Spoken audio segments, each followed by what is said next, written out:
The mind that cannot be quieted becomes its own prison. Not a prison with walls and locks and guards, something subtler and more total than that. A prison built entirely from thought, from the recycled anxieties that circle without resolving, from the imagined conversations rehearsed at 2 a.m. that will never unfold the way we rehearse them, from the decisions held so long in suspension that the holding itself becomes more exhausting than any choice could ever be, from the futures we catastrophize in vivid detail while the present moment, the only moment in which anything real is ever actually happening, passes unwitnessed, unlived, spent entirely in the theater of a mind talking to itself. We call it thinking. But thinking, genuine thinking, moves somewhere. It takes a question and arrives, through honest examination, at something, an answer, a direction, a deeper question worth pursuing. What most of us are doing when we call it thinking is something else entirely: rumination. The compulsive return to the same material, the same fears, the same unresolved tensions. Turning them over and over, not because the turning produces clarity, but because the turning has become the only thing we know how to do with discomfort. And the cost is everything. Focus, hollowed out. Presence, impossible. Sleep, fractured. The relationships and work and experiences that deserve our full attention receiving instead the distracted remnant of a mind that is always, partially, somewhere else, rehearsing, replaying, anticipating, dreading. There is a way out, not through more thinking, through a different relationship with the mind entirely. Before we go further, if what is said on this channel has ever landed somewhere real in you, somewhere below the surface, subscribe to Stoic Mindshift right now. Hit the bell. This is not background content. This is a body of work built for the person who is genuinely ready to change how they live from the inside out. Make the choice to stay close to it. Now, let us get into the 7 rules. 7 disciplines. 1 destination, a mind that thinks when thinking serves it, and rests when rest is what is needed. A mind governed by the person who owns it. Rule 1. Return always to what is actually happening. The overthinking mind is almost never in the present. It is in the conversation that happened 3 days ago, examining each exchange for evidence of how it was received. It is in the meeting scheduled for next Tuesday, pre-living every possible version of how it might unfold. It is in the imagined judgment of people who are, in all likelihood, too occupied with their own rumination to be thinking about us at all. The present moment, where the coffee is cooling in the cup, where the person across the table is saying something that deserves our full attention, where the work waiting on the desk is genuinely possible to begin right now, is the one place the overthinking mind almost never is. Marcus Aurelius returned to this with the persistence of someone who knew from personal experience how difficult it was to stay. Confine yourself to the present. Not as an instruction to ignore the past or the future. Both have their legitimate place in deliberate reflection, as an instruction about where the self actually lives and where thinking must ultimately be anchored if it is to produce anything real. The Stoics called the practice prosoche, self-attention, the vigilant awareness of where the mind currently is, and the gentle but firm return of it to where it needs to be. Not a single act, but a repeated one. The mind wanders. This is its nature, and fighting the wandering itself is just more overthinking. The practice is simply to notice the wandering and return. Notice and return. Without judgment, without the additional mental commentary about how many times you have wandered today. Each return is a repetition. Each repetition builds the muscle, and the muscle, built patiently over weeks and months, eventually produces a mind that can be present not just in moments of deliberate practice, but in the middle of actual life, in the conversation, in the work, in the experience that deserves to be inhabited rather than observed from a distance through the glass of perpetual mental commentary. Return to what is actually happening. Not once, endlessly. It is the foundational act from which everything else follows. Rule 2. Distinguish between thinking and ruminating. Not all mental activity is created equal. This distinction, never made clearly enough in conversations about the overthinking problem, is the key that unlocks the entire puzzle. Thinking is purposeful. It has a direction, a question it is attempting to answer, a problem it is attempting to solve, a decision it is attempting to make. It moves. It arrives somewhere. It produces something. Clarity, direction, a decision that can be acted upon, and then it completes. Rumination is circular. It returns to the same material, not because the return is producing new insight, but because the return has become automatic, a groove worn so deep by repetition that the mind slides into it without choosing to, and cannot find its way out without deliberate effort. Epictetus was precise about this distinction in his own terms. Men are disturbed not by things, but by the opinions about things. The things themselves, the event that occurred, the decision that must be made, the relationship that is uncertain, are finite and factual. The opinions about them, the interpretations and projections and catastrophized possibilities that the mind layers over them, those are infinite, self-generating, and almost entirely disconnected from reality. The practice of this rule is to catch yourself in the circular motion and ask, honestly, is this thinking or is this ruminating? Am I examining this situation in a way that is moving toward resolution, or am I circling it compulsively, adding nothing, producing nothing except the sensation of mental activity? If the answer is the former, if genuine examination is occurring, let it continue. If the answer is the latter, the discipline is to stop, not to think harder about the same material, to do something physical, to move the body, to redirect the attention deliberately toward something in the immediate environment, to write down what is actually troubling you, which often, in the act of being written, reveals itself as far more manageable than the circling suggested. The mind that can make this distinction, that can recognize its own compulsive patterns and interrupt them with authority, has done something most minds never do. It has become the governor of its own activity rather than the passenger of it. Rule 3. Speak your fear out loud. Then examine it honestly. Most of what keeps the overthinking engine running is unnamed. Fear that has not been articulated clearly tends to expand. It fills the available mental space with a diffuse, pervasive dread that is worse in its vagueness than any specific named thing could be. We circle it endlessly because we are afraid to look at it directly, and the circling itself, paradoxically, gives it more power than direct confrontation ever would.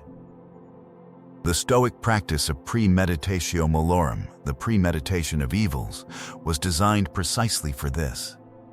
Not to dwell morbidly on worst cases, but to look at them clearly, specifically, and honestly, and in doing so to discover what the mind already suspects but is afraid to confirm, that the feared thing, named and examined, is almost always more survivable than the unnamed dread suggested. Seneca described the practice directly. There is nothing so wretched or foolish as to anticipate misfortune. What madness is it to be expecting evil before it comes, and then, in what seems like a contradiction but is actually its completion, let us prepare our minds as if we had come to the very end of life. Let us postpone nothing. He was not advocating for anxiety.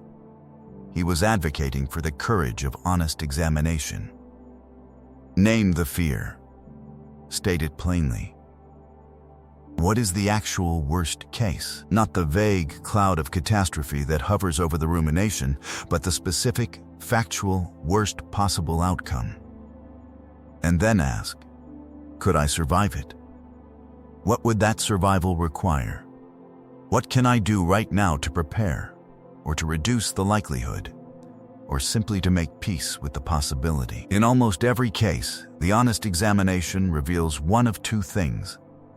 Either the feared outcome is less catastrophic than the rumination suggested and can be prepared for or accepted, or it is genuinely serious, in which case the energy being spent on circular anxiety could be redirected toward concrete action. Either way, the naming ends the circling, and ending the circling is the beginning of freedom. Rule 4. Act before the mind negotiates you out of it. The overthinking mind is, among other things, a master negotiator. It specializes in the generation of reasons why the action should be deferred, why this is not the right moment, why more information is needed, why the conditions are not yet optimal, why the risk has not been sufficiently analyzed. And the longer we listen to the negotiation, the more persuasive it becomes, not because the reasons become better, because the habit of listening to them becomes stronger. Until the negotiation is no longer a stage in the decision-making process, it is the entire process, and the action it was supposedly preparing us for never arrives. Marcus Aurelius wrote to himself with the bluntness of a man who recognized this pattern in his own experience. Do not indulge in dreams of what you have not, but count the blessings you actually possess, and think how much you would desire them if they were not already yours. At the same time, however, beware of overvaluing them, lest you should be troubled if ever they fail you. But more pointed still, in his practice rather than his prescription, was the discipline he recorded of simply beginning. Not when ready, not when all conditions were met, now, with what was available. The fourth rule is to act at the edge of readiness, before the negotiation has fully assembled its case. Not recklessly, not without any preparation, but with the honest recognition that the mind will never declare the moment fully ready, because full readiness is not a state that actually exists. There is only the action taken from the best available position, and the learning that the action produces. The body is often wiser than the mind in this regard. The body knows when it is time. There is a readiness felt physically, a sense of orientation toward the thing, before the thinking mind has finished its deliberations. The discipline is to honor that orientation, to move before the mental negotiation has had time to construct its full case for delay. Action interrupts the overthinking loop in a way that thinking about the overthinking never can. The loop feeds on inaction. Cut it with movement, even imperfect movement, even uncertain movement, and watch what the mind does in response. It follows. It adjusts. It finds, in the middle of action, the clarity it could never locate in the middle of anticipation. Begin. The thinking will clarify itself in the doing. Rule 5. Build a philosophy strong enough to stand on the mind that overthinks is, beneath the surface of its anxiety, a mind without a foundation. When we do not know what we actually believe, when our values have not been examined, tested, and genuinely owned, every decision becomes an existential negotiation. Without a clear sense of what matters most to us, what we are willing to sacrifice, and what we are not, what kind of person we have committed to being. The mind must approach each choice from scratch, and approaching each choice from scratch without the solid ground of an examined philosophy to stand on is exhausting. It is the structural cause of much of what we call overthinking. Epictetus built his entire teaching on this foundation. Before the specific practices, before the exercises, before the daily disciplines, the philosophy, the examined set of convictions about what is truly good, what is truly worth fearing, what is genuinely within our power, and what is not. Not borrowed from others or absorbed unreflectively from culture, but tested against experience and honestly owned. First say to yourself what you would be, he wrote. Then do what you have to do. The order is everything. The clarity of identity precedes the clarity of action. When we know who we are, what we stand for, what we will not compromise, what kind of life we are genuinely trying to build, the decisions that seemed paralyzing from outside that clarity become obvious from within it. This is the work of philosophy in its most practical sense. Not academic exercise, not the accumulation of intellectual positions. The deliberate, patient, ongoing project of examining what you actually believe about what makes a life well lived, and then building those beliefs into the kind of convictions that hold under pressure. When the foundation is strong, the overthinking has nowhere to go. The question that would have sent the mind into days of circular anxiety is resolved almost immediately, not because the answer was easy, but because the values that determine the answer are no longer in question. Examine what you believe. Test it honestly. Own what survives the testing. Stand on it. Rule 6.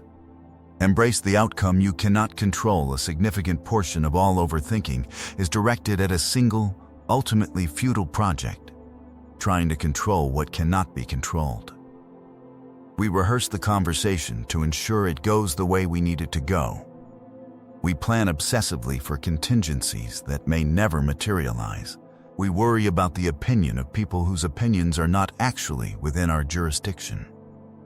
We spend mental hours, days, years, collectively, attempting to secure outcomes that are, in the final analysis, not ours to secure.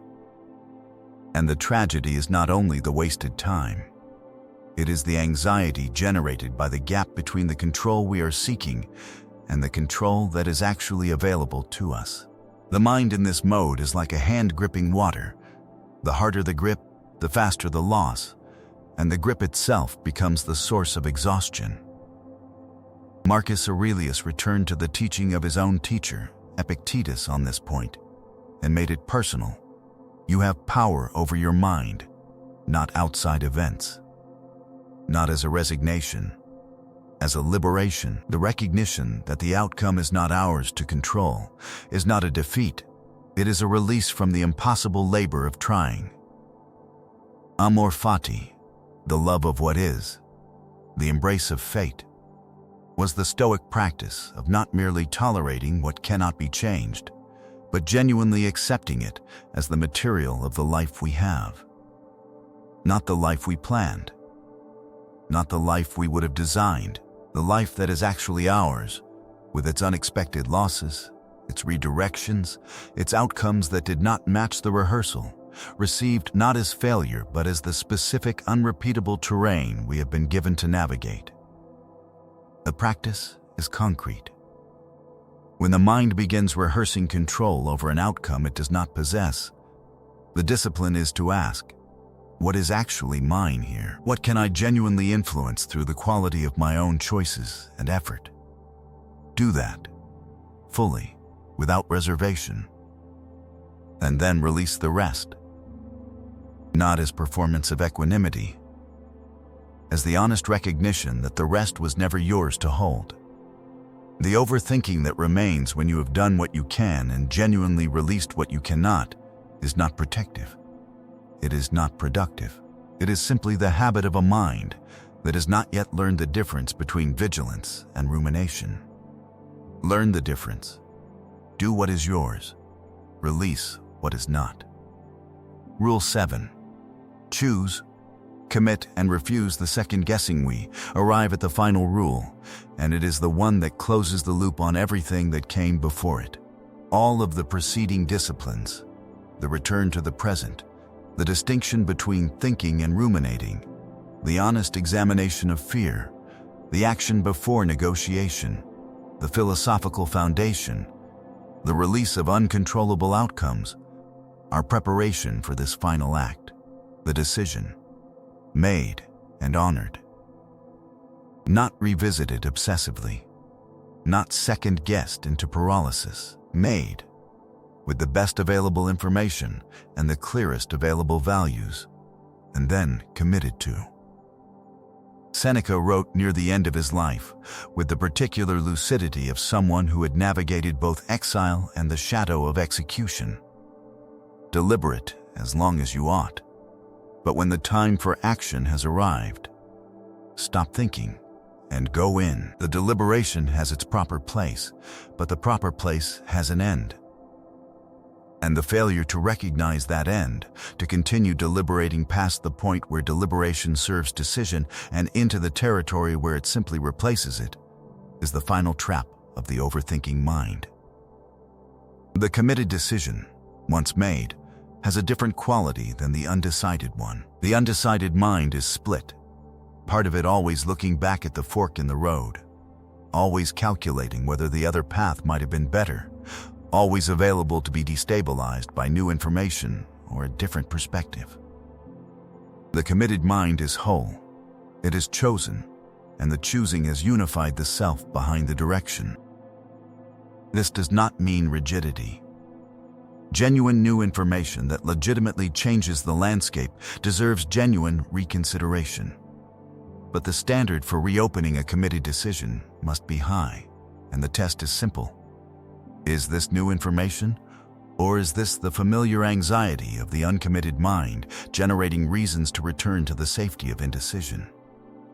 Almost always, it is the latter. Almost always, the second guessing is not wisdom. It is the overthinking habit reasserting itself in new clothing. Marcus Aurelius, governing the complexity of an empire under constant pressure from without and from within, could not afford to be a man of half decisions. He developed through daily practice the capacity to decide and move, to bring his full self behind a chosen direction, and to refuse the luxury of perpetual reconsideration that, dressed as caution, was in truth a form of cowardice. We can develop the same capacity, not through sudden resolve, through the daily practiced habit of making small decisions fully, of choosing, committing, and refusing to revisit without genuine cause, of building, through repeated small acts of decisive commitment, the trust in our own judgment that makes larger acts of decision possible. Choose, commit, move, and when the second guessing arrives, and it will, recognize it for what it is. The old habit. The familiar loop. The mind that has not yet fully understood that the decision was made, and that the only remaining question is how fully we will inhabit it. Inhabit it fully. That is the final discipline. That is the fearless mind, not the mind that never doubts, but the mind that has learned to act in the presence of doubt without being stopped by it. 7 rules. 1 transformation. Not the transformation of the world around us that remains what it has always been, complex, unpredictable, and indifferent to our preferences. The transformation of the relationship between the self and the mind, from passive passenger to active governor, from the person who has thought it to the person who thinks, deliberately, purposefully, and with the capacity to stop when the thinking has done its work. The ancient teachers were not describing a theoretical ideal. They were describing a practice, one they lived, imperfectly and daily, in the full pressure of real circumstances. Epictetus, who could have been consumed by the injustice of his early life, chose instead to become the most celebrated teacher of his age. Marcus Aurelius, who could have been paralyzed by the weight of his responsibilities, chose to show up to each day with the disciplined clarity of someone who had examined his mind before the day had a chance to claim it. We are the inheritors of that choice, not by virtue of our circumstances, by virtue of the daily decision to take it up.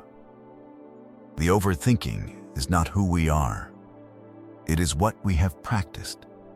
Without knowing, we were practicing it. Now, we practice something different, one return to the present at a time. One honest examination of fear at a time. One committed decision at a time. This is the path, and we are already on it. I'll see you in the next one.